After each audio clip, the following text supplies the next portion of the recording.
Good afternoon and welcome to More Than Meets the Eye. Today we're going to talk about the Combined Devastator in its combined form. I looked back on my video history and realized that I had covered the Devastator back whenever I was doing only blindformer stuff and never really did a More Than Meets the Eye on this Devastator to really review this Devastator and talk about him. I'm doing this now because due to budgetary reasons and things being costing more. Devastator here is going up for sale on Mercari. I can't help it. I need the budget for the rest of the year. So I've got to say goodbye to Devastator, and I hate to do it because I like this little guy, big guy. He is so cool.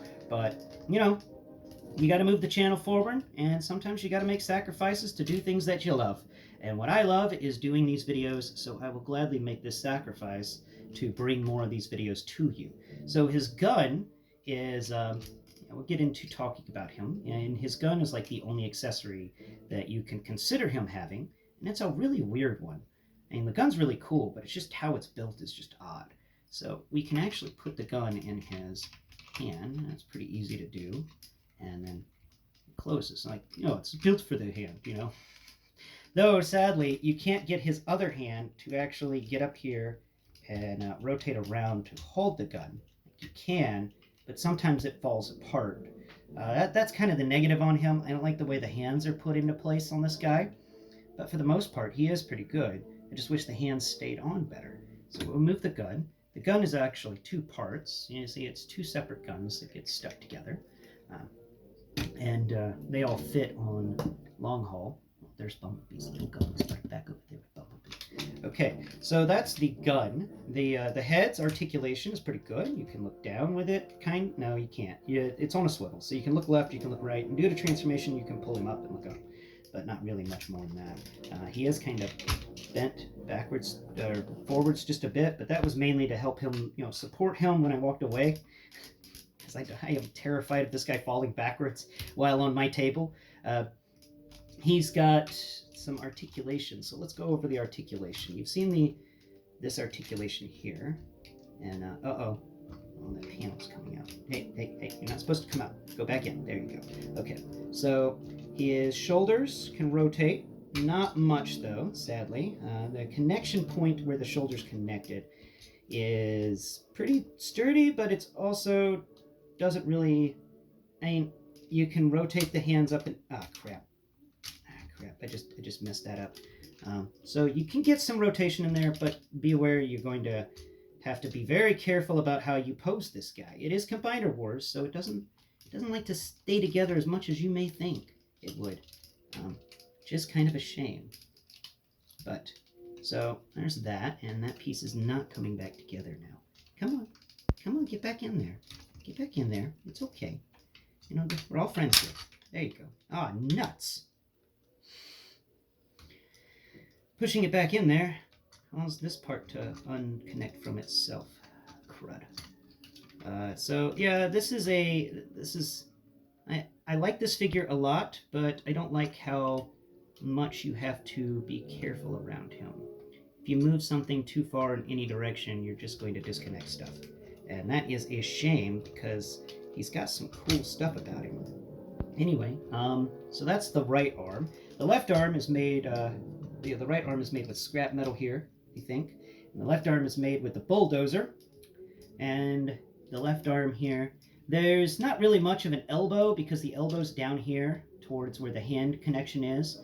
And it is a very goofy connection point. Like, it doesn't allow you to do a full 90-degree elbow when the hand is sideways. You got to twist the hand and then bring it up. Like, he's grasping something.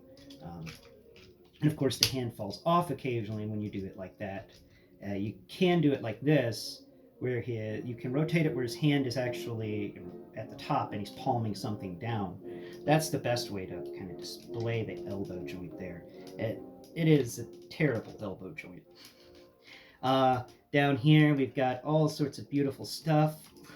So much texture going on with this guy. So many different textures and feels to him. His molding and sculpt work is quite nice. Except for the Mixmaster bit here. They could have done more with the with the mixing tube for the cement. They could have definitely done more with that, and I wish they had. It feels very minimalistic. Like they could have put some maybe etched words or an etched Decepticon symbol into this Mixmaster bit, and that's a missed opportunity in my opinion. That's a shame. The knees are decent. I'm not really going to try them out because I don't want to mess up this guy's standing position. But you can actually I'll do it real quick. You can bend the knees a little bit. They do not like to bend too much, but they are all ratcheted. That's because this guy's a combiner. He's a very large combiner, so it's important when you're messing with any of these joints on this guy to be aware that he is a bunch of transformers put together, and if you mess something up, you could cause them all to disassemble, like in the show. All it took was Grimlock hitting it in the right spot, and they'd all come apart. Or Rumble doing his little earth-moving, earth-shaker things at the right moment for them to all come apart. These guys famously fell apart a lot in the show. But this is an excellent Devastator. I absolutely enjoy it. I've enjoyed having it on my shelf, and I do regret that I have to say goodbye to this excellent figure. Let's talk about its height real quick. We got the Lego pad here to give an idea on height scaling. So we're going to put the Lego pad there. No, we'll put the Lego pad directly in front of him. There we go. And holy crap. Where does that Lego go? So it goes all the way to there. All right. Pick this guy up and set it there. And then we will find out exactly where there is. This is of course very rough. This is like insanely rough estimations here. Wow. Okay, so he's 32, and then he's 33, 34, 35, 36, 37, 38, 39, 40, 41, 42, 43 studs tall. On my gross estimation. So if you want an exact, because I'm going to say he's more on the 44, 45 range of studs tall, but if you want exact, pull out a ruler. This guy is big. He is very wide too. And let's go over that. We don't really talk about width as often as we should on this channel, but he is 32 studs wide shoulder to shoulder. Well, maybe 34 studs wide shoulder to shoulder. And then his hips are a little less. Look at that. His hips don't really do much. There we go. And his hips we've got, oh wait, wrong side. All right, so let's measure from this side. Okay, and there. 16 studs at the hips. Isn't that neat? No, wait, that's the 10. Yeah, so 16 studs at the hip. That's kind of funny. 16 studs is a average height for Transformers. So his hips are the average height for most Transformers. But anyway, I think I have blathered on enough about this guy. It is an amazing Transformer. The transformation for it is kind of annoying. But I have an entire playlist devoted to this Combined Wars Devastator, explaining to you how to transform him correctly. The sale will go live by Monday of June. Today is the nuts. Computer, what's today's date? It's Saturday, June 10th. There you go. So it will go live Monday. So that's in 2 days, at least by then. This is, of course, video going to go live on Tuesday, so I'm recording this over the weekend. I've got my D&D game to prepare for. If you like what you see here and you want to see more, please like, subscribe, and share.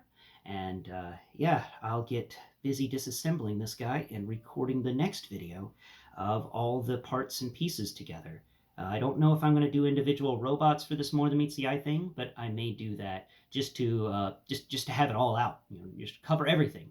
So look forward to that. That's going to be next week, or actually, that's going to be, if you're watching this video when it releases, then that's going to be tomorrow, Wednesday, and then on Thursday, we're going to cover the vehicle modes. So Wednesday will be individualized robot modes, Thursday will be vehicle modes, but by Monday, this thing should be listed on Mercari for sale. So please be aware of that. And if you want to help support this channel, visit my Mercari store. Thank you so much for watching, and please tune in next Prime. We've got more for you down the road. And of course, we're looking forward to a few big items this year. We've got the HasLab Death Source coming in later on this year, and we're going to talk about it on this show. And we've got the HasLab His Tank coming on later on this year, and we will be covering that on this show. And currently, I am raising the funds necessary to get the HasLab Dragonfly, coming out right now, or at least the thing is out right now. So if you want to help me do that, check out my Mercari store. Thank you so much for watching. Please tune in next time. Bye bye for now.